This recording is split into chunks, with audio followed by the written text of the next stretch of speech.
უნივერსიტეტებში აკადემიური პერსონალის უფლებების შელახვა საგამოძიებო კომისიაზე ლია მელიქიშვილს, გიორგი გოგოლაშვილსა და ავთანდილ არაბულს მოусმენენ. დეტალებს ნინო არღულიანი გაგვაცნობს პარლამენტიდან.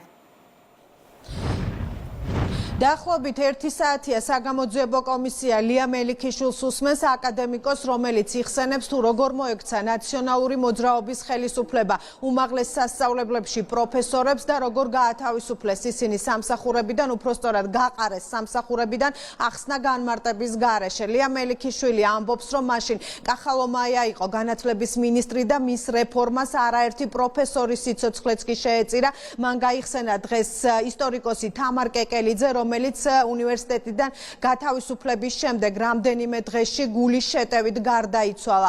ლია მელიქიშვილი აცხადებს, რომ მაშინ სააკაშვილის ხელისუფლების რეფორმის მიზანი საქართველოს ისტორიის და ქართული ენის დაკნინება იყო.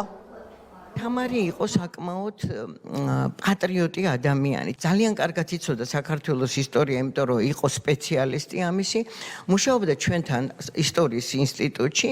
შემდგომ რამდენიმე ხნის შემდეგ ბატონმა ოთარ ჯაფარიძემ სთხოვა, რომ გადასულიყო უნივერსიტეტში და არქეოლოგიაში ჩაეტარებინა სემინარები. ძალიან კარგად ჩანდა, რომ ავტორიტარიზმი მყარდებოდა ქვეყანაში და ეს თამარმაც იცოდა, რა თქმა უნდა, და მთელმა ჩემმა გუნდმა, რომ ჩვენ თუ ამას არ ავწდებოდით, ძალიან ცუდი შედეგები იქნებოდა. სულ გვეშინოდა, სულ იმას ვამბობდით, რამდენი წელი გასტანს ასეთი მდგომარეობა. როდესაც ესე იგი უკვე დაიწყო უნივერსიტეტში რყევა, ეს კათედრების ნიველირება და აი ამ პერიოდში მე მახსოვს, როგორ გამოცხადდა, უნივერსიტეტში უნდა იყოს შემცირება, გაიგებთ ვინ არის შემცირებული, როცა მიხვალთ სალაროსთან. ესეც მოხდა, როდესაც იყო ხელფასის დღე და როდესაც მივიდნენ იქ ადამიანები, თამარი მივიდა,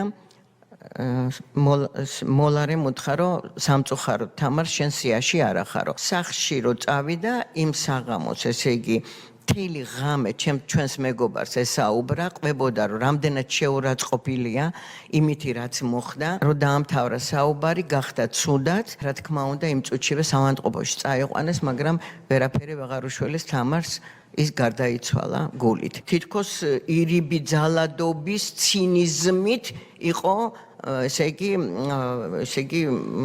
დამცირებული და ეს ვერ აიტანა მან. ჩვენი ინსტიტუტიდან, როდესაც გაანთავისუფლეს საკმაოდ მაღალი დონის მეცნიერები, ისინი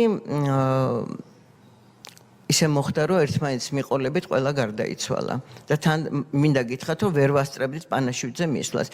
იმიტომ რომ ერთ-ერთმა ფსიქოლოგმა მერე უცხოელმა ამიხსნა, რომ ძალიან მძიმეა, როდესაც შეურაცხყოფილი მთელი ცხოვრება რაღაცას ემსახურები და შემდეგ შეურაცხყოფილი მიდიხარ იქიდან. ფაქტიურად გაგდებენ. თქვენ ხომ არ გახსოვთ ის წელი და თვე, როდის იყო სალაროსთან მისვლის? კი, ეს არის 5 ივლისი 2005 წელი. ამ დროს მინისტრი არის ალექსანდრე კახალომაია, ხომ სწორად მახსოვს?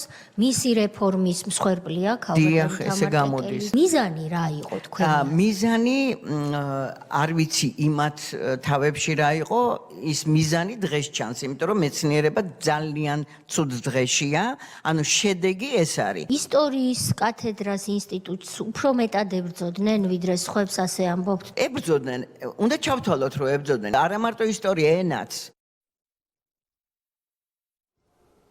გამოსაკითხი პირები დღეს იხსენებენ, თუ როდის და რა ვითარებაში დაიწყო მიხეილ სააკაშვილმა უმაღლესი სასწავლებლების ნგრევა.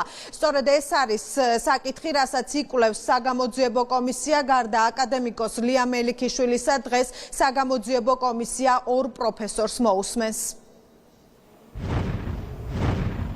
პირდაპირ ეთერში ნინო არღულიანი საუბრობდა.